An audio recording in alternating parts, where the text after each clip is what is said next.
Te doy la bienvenida una vez más a este estudio del libro de Hechos. Espero te encuentres muy bien donde quiera que estés. ¿Cuándo fue la última vez que te tocó caer? El título del video de hoy es Te llegó la hora de caer.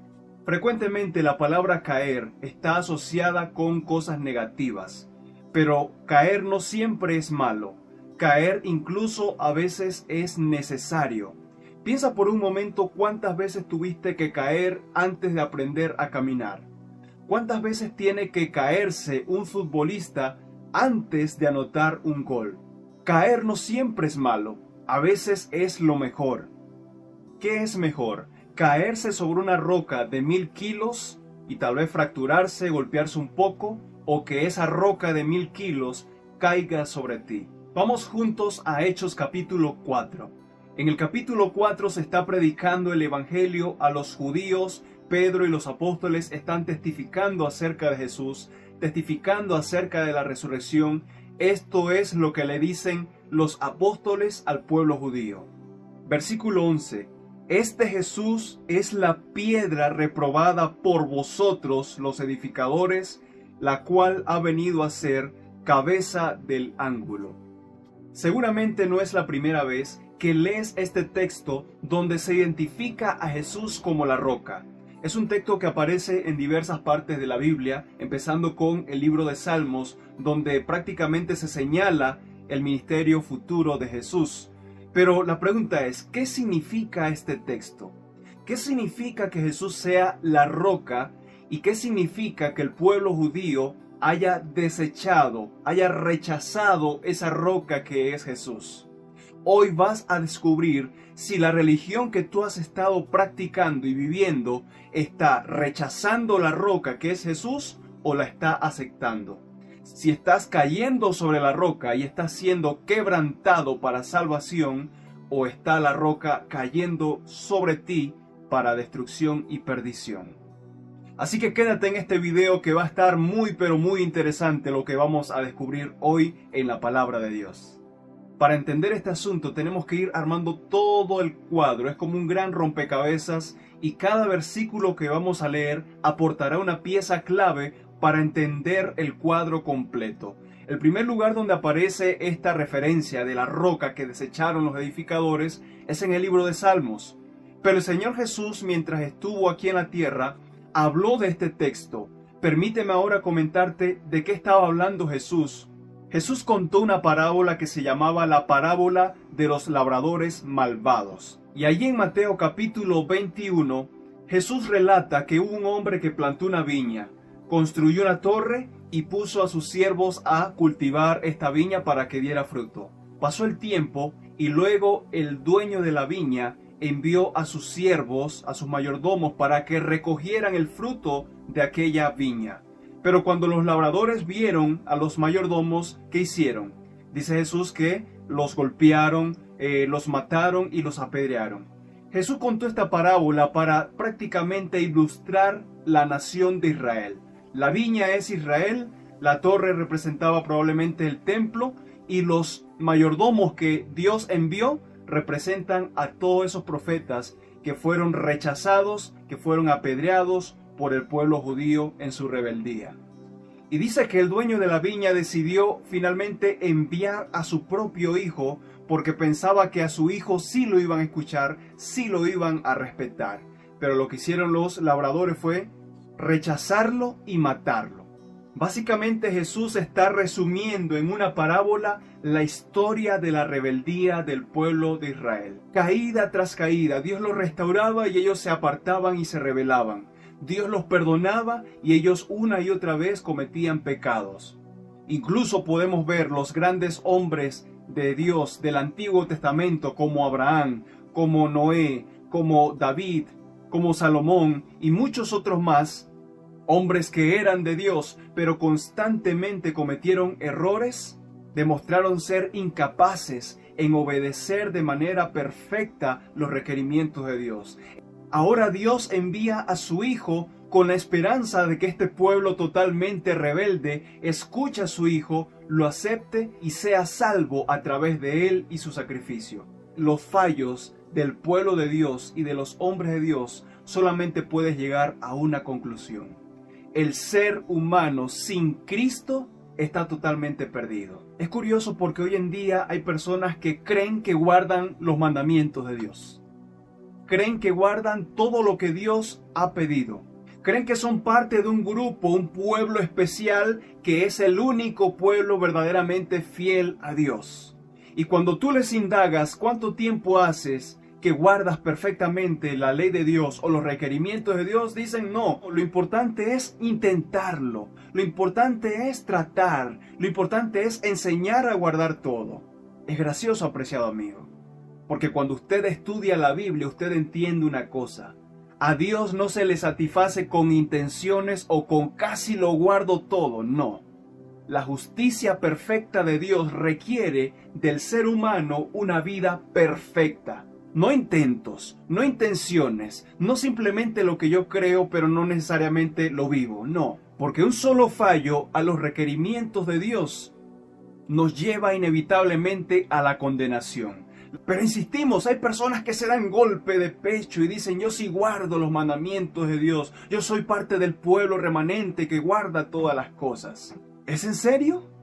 Noé, que fue preservado en un arca, no lo guardó perfectamente. Moisés, que hablaba cara a cara con Dios, no logró perfectamente obedecer a Dios. David, que era conforme al corazón. Salomón, todos estos personajes no lograron obedecer perfectamente a Dios, pero tú piensas que sí los guardas. Y te pregunto nuevamente, ¿hace cuánto tiempo lo guardas perfectamente? ¿Hace cuánto tiempo no pasa por tu mente un pensamiento pecaminoso, una intención? ¿Hace cuánto tiempo no hay en tu corazón orgullo, resentimiento, envidia, enojo, maledicencia? ¿Hace cuánto? Esa es, amigos, la historia del pueblo de Dios. De una u otra manera, no lograron dar los frutos completos que Dios esperaba de ellos. Y es por eso que Jesús les cuenta esta parábola, para demostrarles que sus frutos no eran buenos, que aunque ellos guardaban las ceremonias, guardaban sábados, guardaban leyes dietéticas, leyes rituales, guardaban todo tipo de cosas, no habían logrado dar los frutos que Dios esperaba. Y en este contexto, mira lo que Jesús les dice en Mateo capítulo 21, verso 42. Jesús les dijo: ¿nunca leísteis en las Escrituras: la piedra que desecharon los edificadores ha venido a ser cabeza del ángulo? El Señor ha hecho esto, y es cosa maravillosa a nuestros ojos. Pues el pueblo de Israel, con toda su rigurosidad, toda su obediencia, no logró dar los frutos que Dios esperaba. Rechazaron, desecharon a la roca que era Cristo, pero esa roca Dios la hizo cabeza de ángulo, piedra principal sobre la cual los creyentes deben edificar. Así que ahora tenemos un poco más claro qué significa rechazar la piedra. Pero vamos a continuar ahora armando este gran rompecabezas.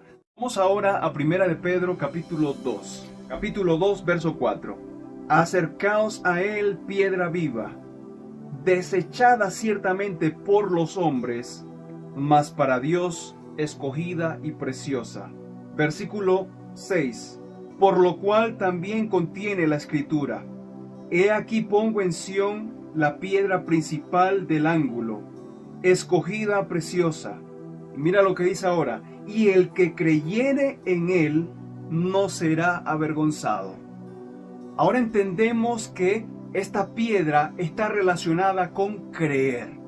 Aceptar esta piedra, tenerla como preciosa, tiene que ver con creer.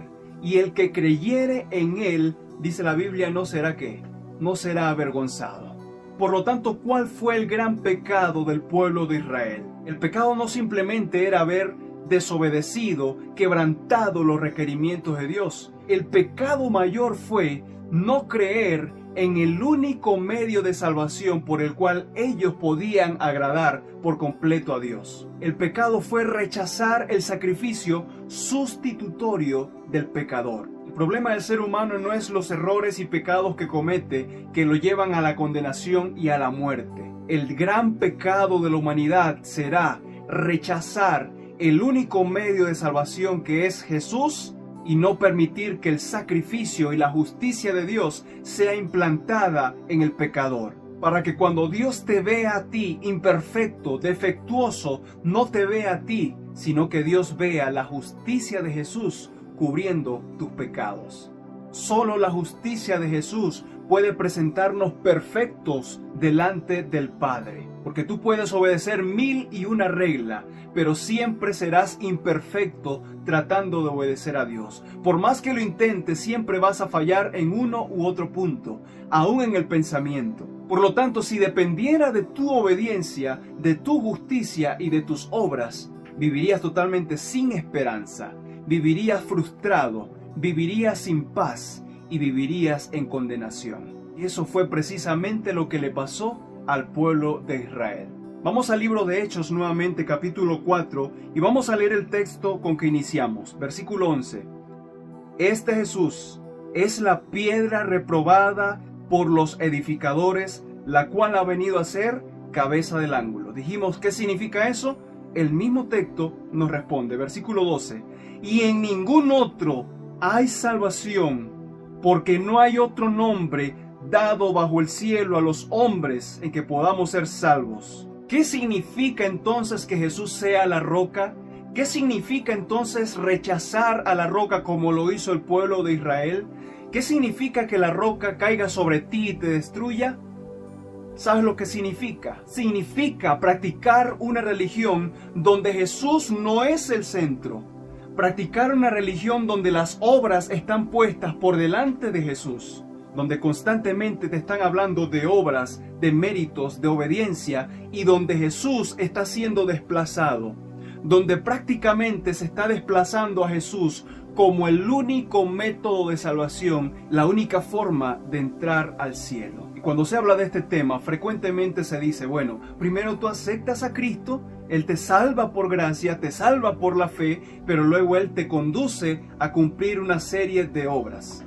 Y de esa manera se desvía el foco de Jesús como el único medio de salvación y se da a entender de que el ser humano de alguna manera se salva por su fidelidad, por sus obras o por su obediencia.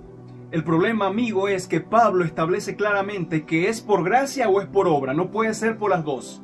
O eres 100% salvo por gracia de Dios o eres salvo por las obras. Porque si tú piensas que algún tipo de obra que tú hagas aporta, añade, aunque sea esto, a tu salvación, entonces ya deja de ser por gracia. Tal vez alguna persona ahí en la pantalla está sintiéndose incómodo, molesto con este tipo de mensaje de salvación por gracia. Hay personas que dicen, ¿por qué hablar de amor? ¿Por qué hablar de gracia? Todo el mundo habla de gracia, lo que hay que hablar es de obras. ¿Y sabes una cosa? Estás haciendo exactamente lo que hizo el pueblo de Israel.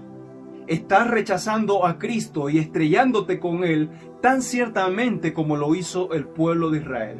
Vamos ahora al último texto para que tú puedas entender qué significa la roca, qué significa creer en esa roca, creer en Jesús y no ser destruido por esa roca.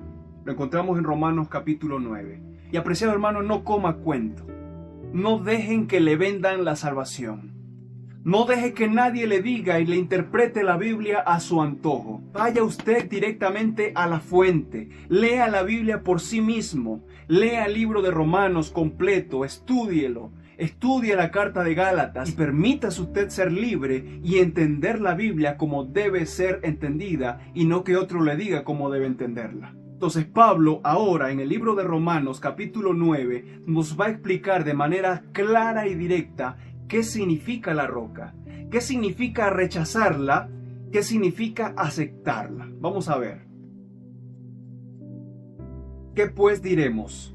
Que los gentiles, ¿quiénes son los gentiles? Los gentiles son los que no son judíos. ¿Usted es judío? No. Usted y yo somos gentiles. No somos parte del pueblo que Dios llamó del desierto, del pueblo judío. ¿Qué pues diremos? Que los gentiles que no iban tras la justicia han alcanzado la justicia, es decir, la justicia que es por la fe. Verso 31. Mas Israel, que iba tras una ley de justicia, no la alcanzó. Israel, que guardaba una serie de normas, una serie de leyes de justicia, morales y demás, no alcanzó la justicia de Dios. Vamos a ver por qué. ¿Por qué? Pregunta el escritor. Porque iban tras ella, no por la fe, sino como por obras de la ley. Pues tropezaron en la piedra de tropiezo, como está escrito, he aquí pongo en Sión piedra de tropiezo y roca de caída, y el que creyere en él no será avergonzado. Hermanos, este texto es tan claro que ni siquiera hay que explicarlo. Porque la Biblia es sencilla, apreciado hermano. Es el ser humano y la religión la que quiere complicarla y torcerla a su propia conveniencia. Pero cuando usted lee la Biblia de manera natural, sin ideas preconcebidas, la Biblia es clara. La Biblia dice que los gentiles alcanzaron justicia a pesar de que no andaban buscándola. ¿Y cómo la alcanzaron? La alcanzaron por la fe. Pero Israel, que iba tras la justicia, tras una ley de justicia, no la alcanzó. ¿Por qué? Porque la procuraron no por la fe, por la gracia, como dice el Nuevo Testamento, sino que la procuraron a través de obras de la ley. Yo sé que esta declaración de la Biblia puede ser muy chocante para muchos. La ley de Dios incluso la pegan en sus estados, la pegan allí en su imagen de perfil, la ponen en sus paredes, y esto que dice la Biblia les choca tremendamente. Pero ¿saben lo que dice la Biblia? Que todo aquel que cayere sobre la roca será quebrantado. Y gloria a Dios por eso. Gloria a Dios si este tema te choca, te confronta a ti mismo.